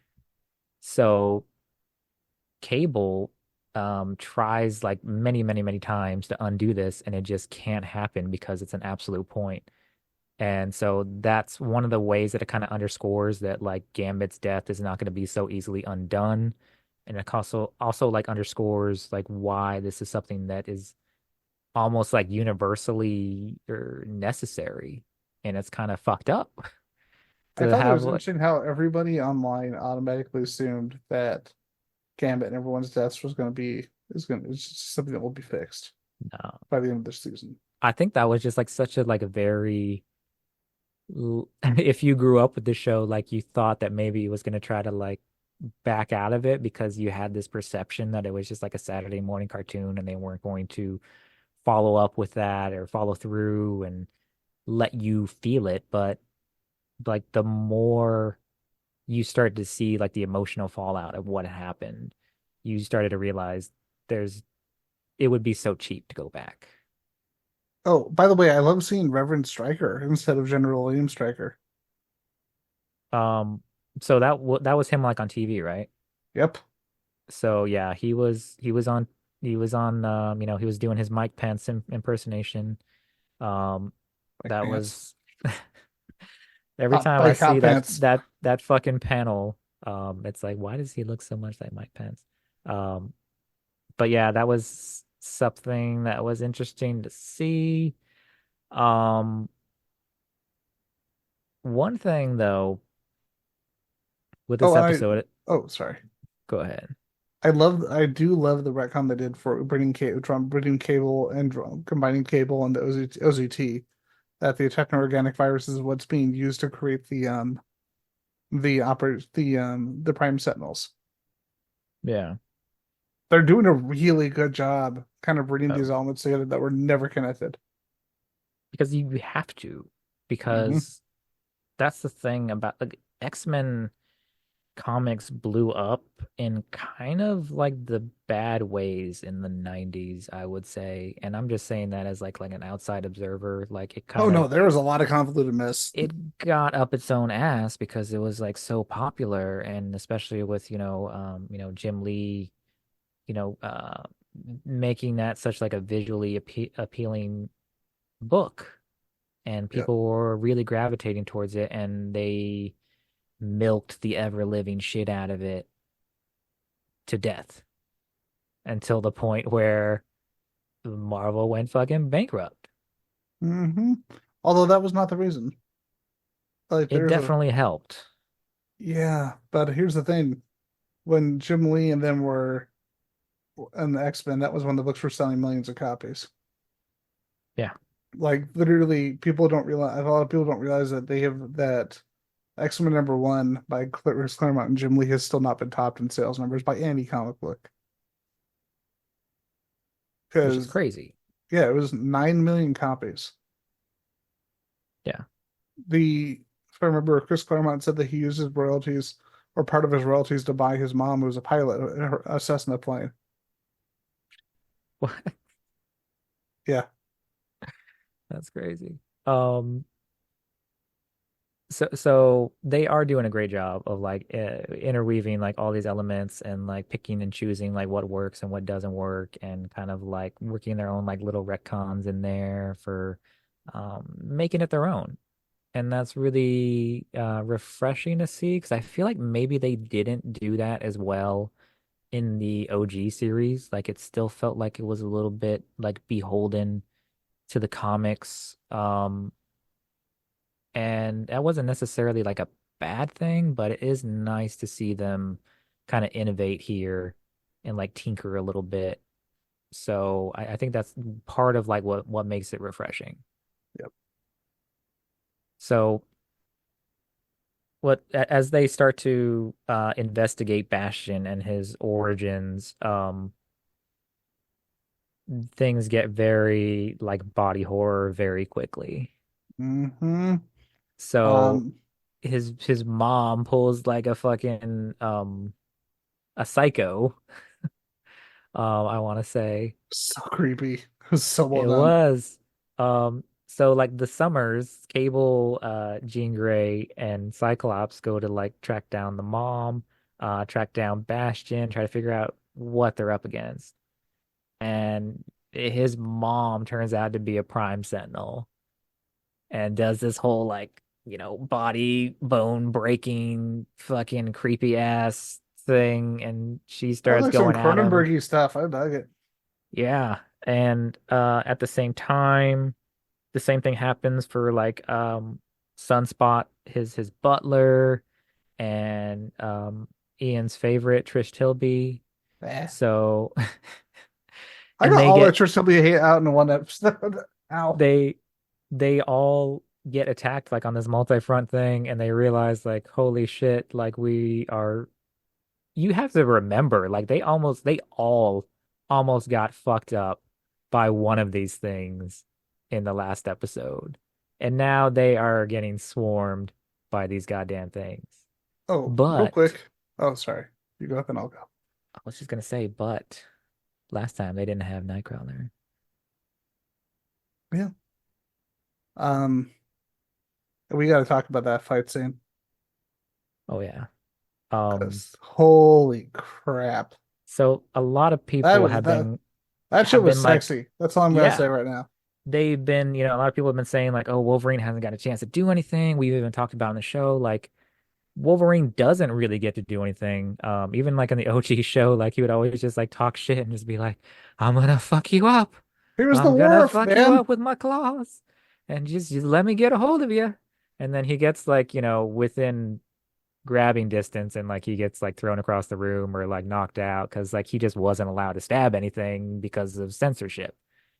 Here, because these things are technically not so human, and also because we can, Wolverine gets to go to town and start chopping motherfuckers up like in the sky. Yep. And can we talk about how amazing the animation is for Nightcrawler? Man, he steals that shit. Can we talk about the fact that there are nine reasons in that fight and not six? Yes. And that was the cool thing. They're trying to defend Rogue from these other like Prime Sentinels who are probably trying to like kill her in her sleep. They're literally trying to kill her in her sleep If and they're they weren't hovering there, above there her. would have been no chance at all. And um so Wolverine and Nightcrawler leap to her defense and start slashing motherfuckers up, It was and the most boss thing in the episode. Nightcrawler gets to like really demonstrate like his acrobatics and his teleportation and his swordsmanship. And it's a great thing to see like Wolverine and Nightcrawler because they're buds. They're best buds. Fucking like go to town on these guys in a way that you just haven't seen before. Favorite moment in Even that fight right now.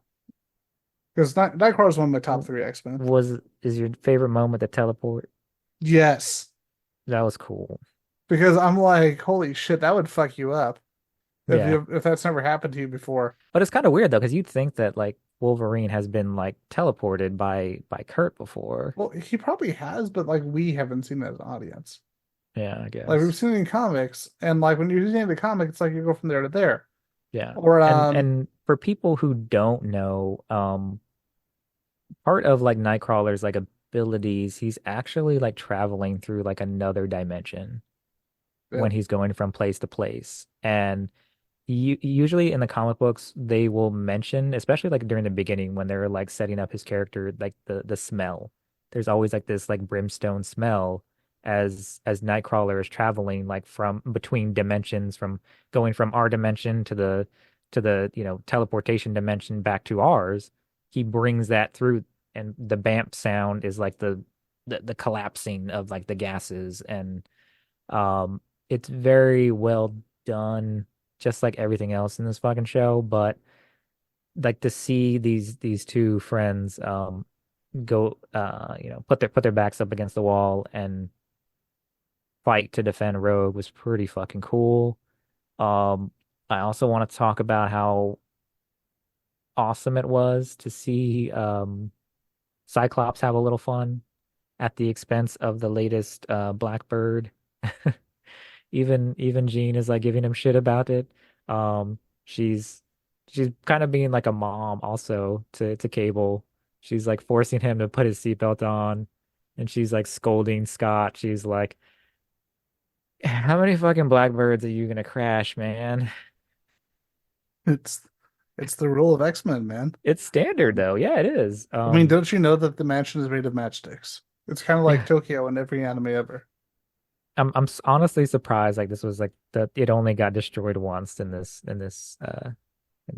season. Well, I no, hope it gets I thought it got right at the beginning, didn't it? In the first episode. yeah, I Yeah. don't like it's just so casually like gets destroyed. I hope it gets destroyed like every episode for season 2. Just Oh, I loved seeing these guys. Jubilee's vampire suit, by the way. Yeah. So Which like apparently Jubilee, they just sell kink stores, kink yeah.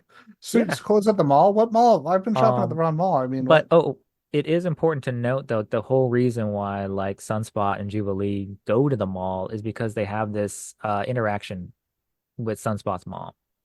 So So her awful. his Give me a rich stretch. ass She'll be look mom, decent. she is basically saying that she's going to like, oh, we're gonna have a little gathering to like, raise some money for Genosha. Like some of us have to do something, unlike these fucking X-Men. And Oh, yeah. Jubilee's like, bitch, like, what are you talking about? Like, we are literally down there, like, dragging bodies out of the dirt. Like, you really think like your like interpretation, like you're throwing money at it, but is that really helping it, or is it you just doing it to make yourself feel better? Like, it kind of touches on that whole aspect of philanthropy, and some people just doing it to as like a tax write-off, or so they can enjoy having their head up their own ass. So Oh, she has to sorry. leave, and puts her like in yet another situation that she remarks upon, where she's like getting fucked up by sentinels in a mall, going all the way back to episode one. Yep. I'm gonna touch on something. We talked about Doctor Doom, but Hmm. let's talk about some of the other cameos real quick. Let's talk about Baron Zemo in Oh his yeah, old yeah, school yeah. comic uniform, costume looking awesome. Silver Samurai, Omega Red, but the big one is Spider-Man, which So like I want a Spider-Man series by this team. I mean, you're probably not gonna get it.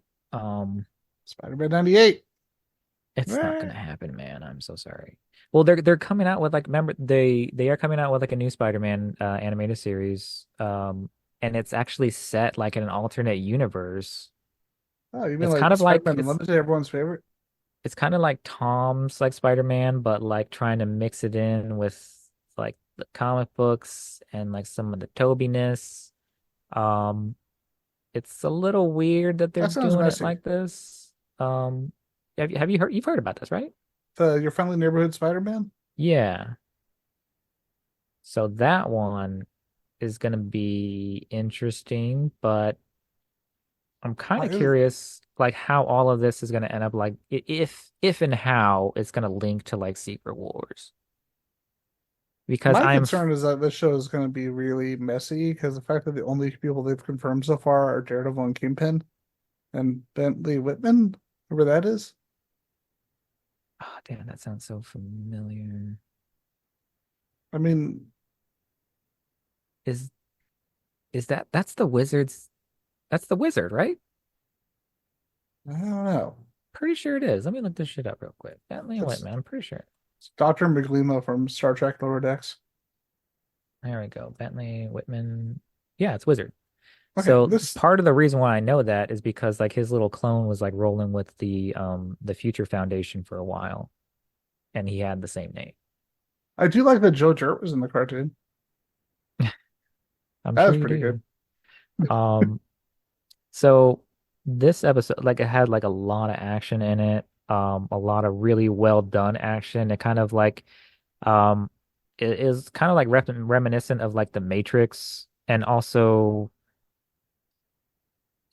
it had that same theme of The Matrix, where it's like, okay, like at any point, somebody next to you can just like turn on you, and part of that, it shows in the show that some of these guys did volunteer for kind of like being like a Prime Sentinel, but some of them did not. Some of them were just like, oh, we're gonna do some stuff, and like they end up becoming like slaves.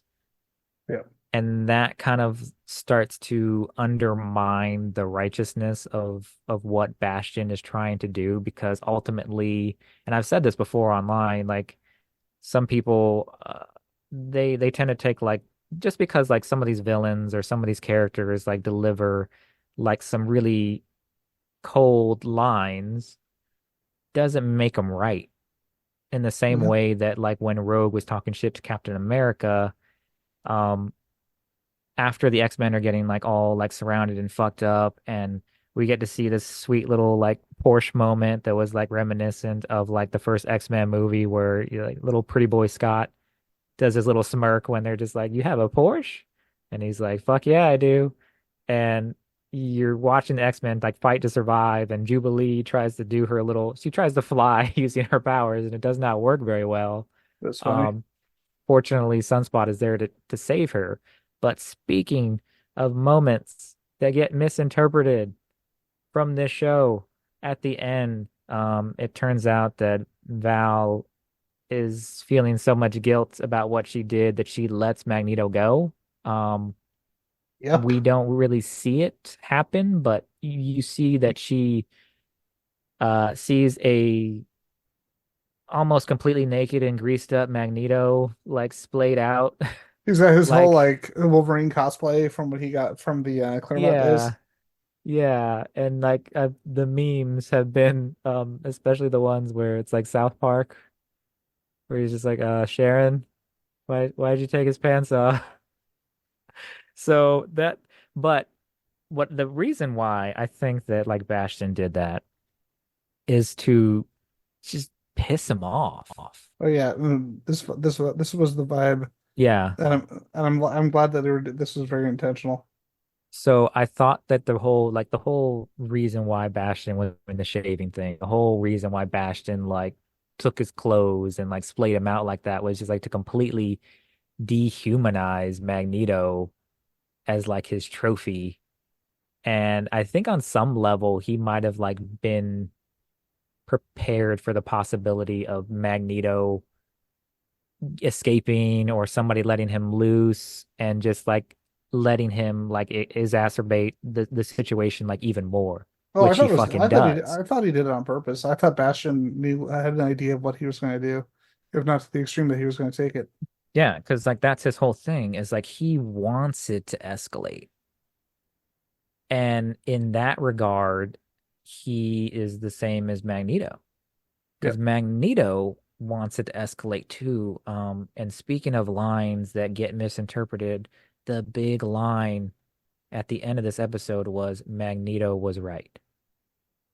And we're going to And talk more about this at the finale of the series because too many people were latching onto that.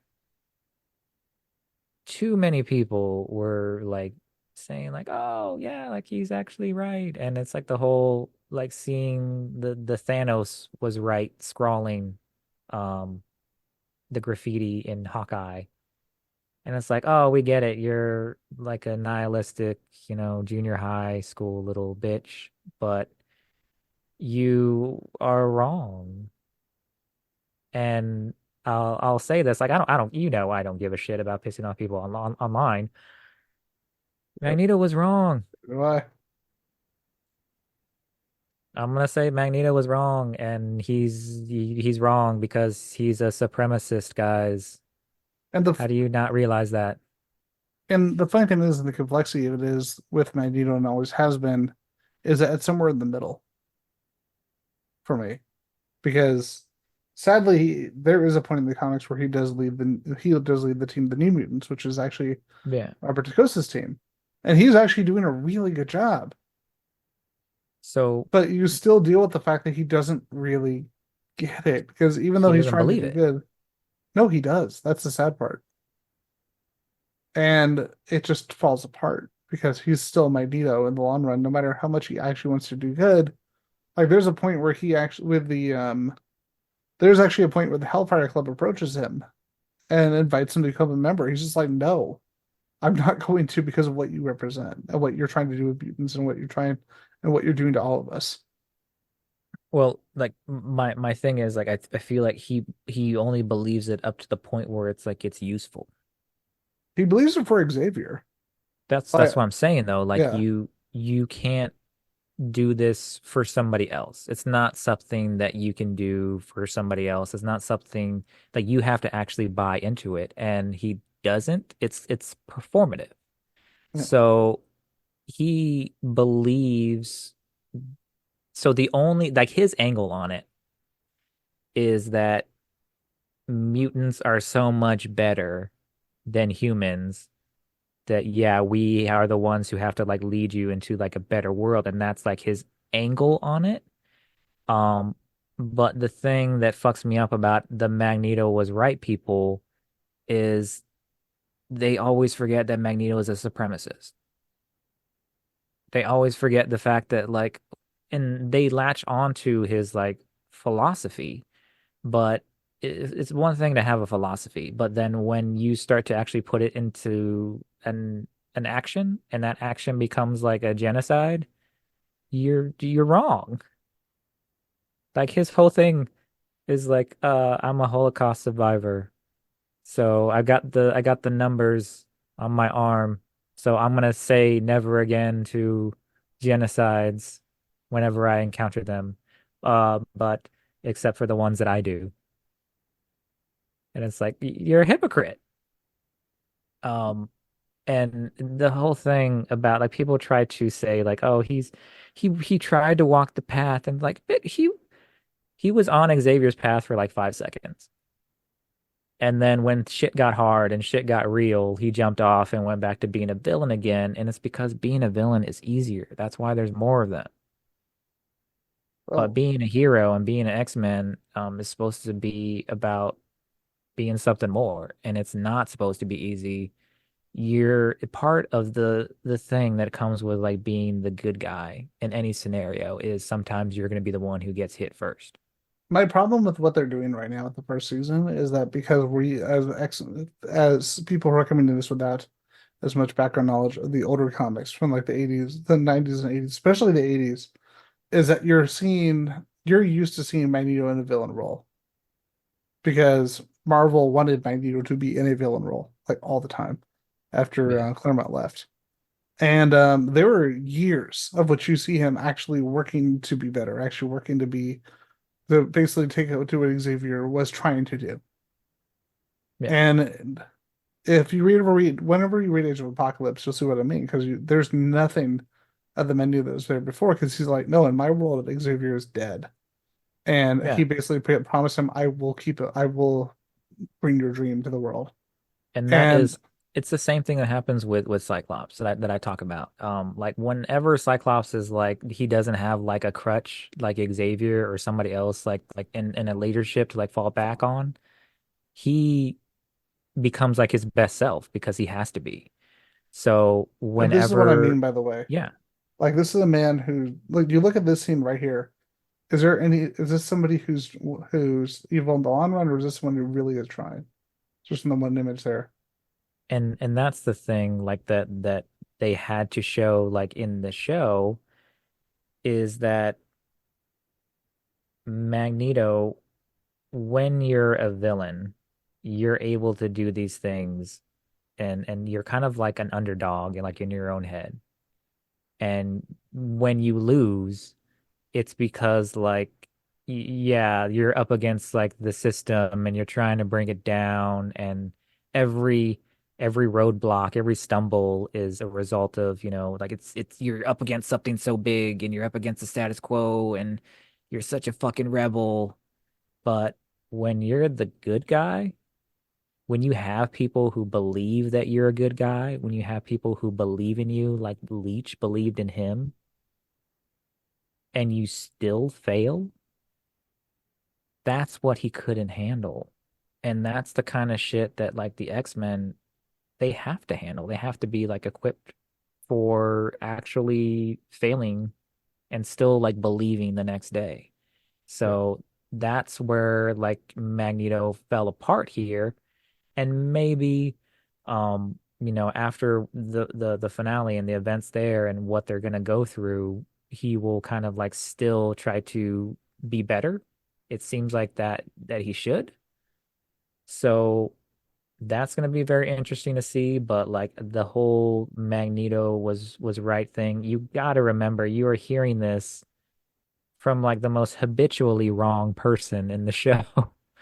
Right. Val Cooper, who was like basically committed suicide by like letting Magneto go and then hanging around to see what would happen. Um, Oh yeah, we need to actually talk about that because we've been dancing around it. But we're well, there's spoilers on the show. she wanted to die. Yeah. And Magneto releases an EMP over the entire world. Exactly.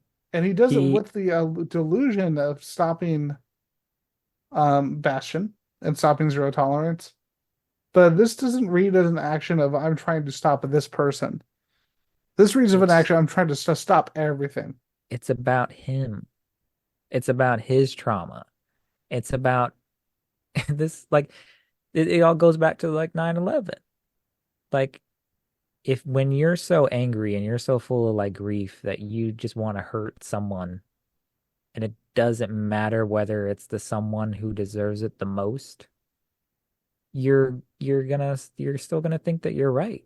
Like I remember after 9/11 and we started like bombing other countries and I was like, yeah, because I didn't fucking know anything. I just thought like we were doing the right thing, right? We were just kind of we got attacked and now we're attacking somebody else. We're doing the right things, right? We're cool.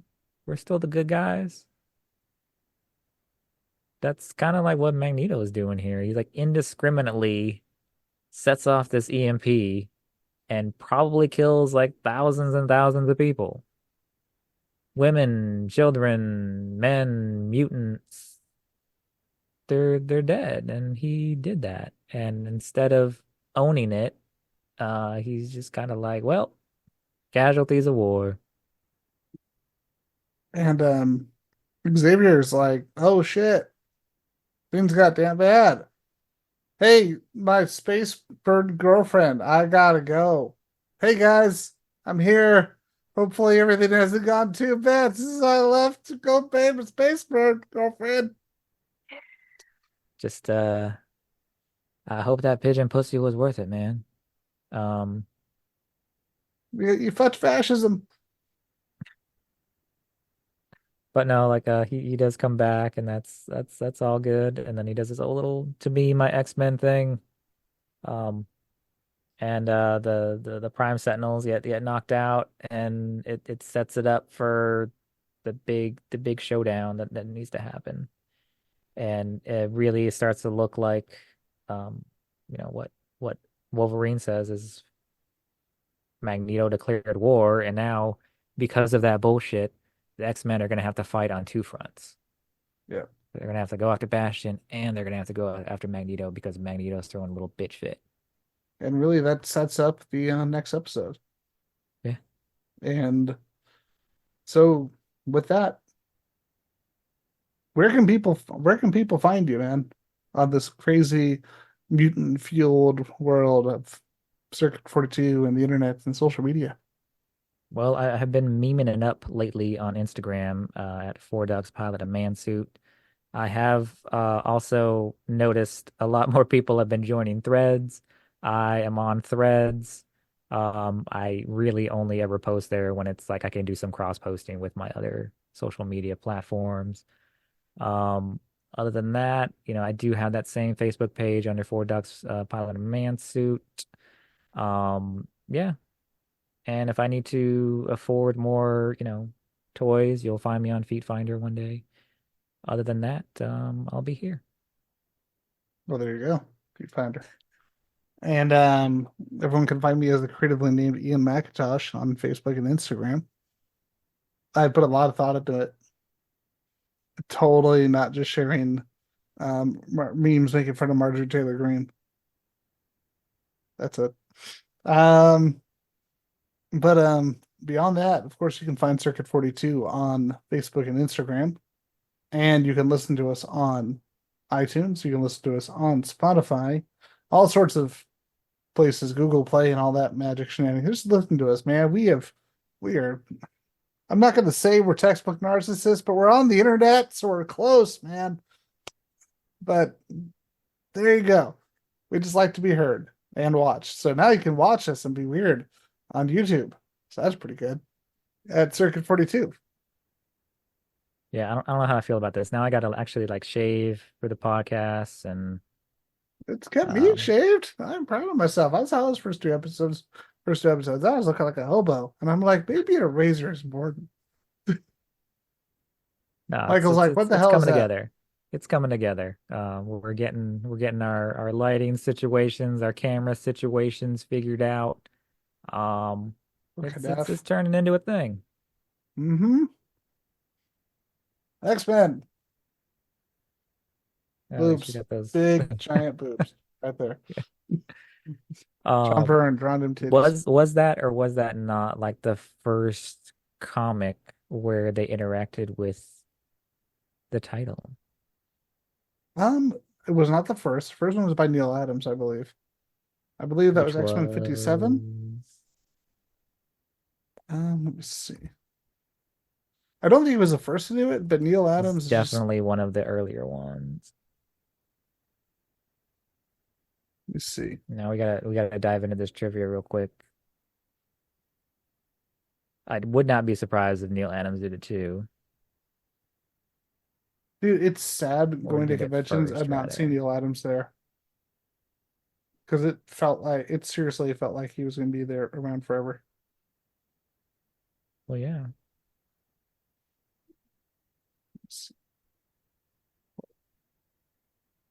I know there's that one. There's also the like the Hulk one.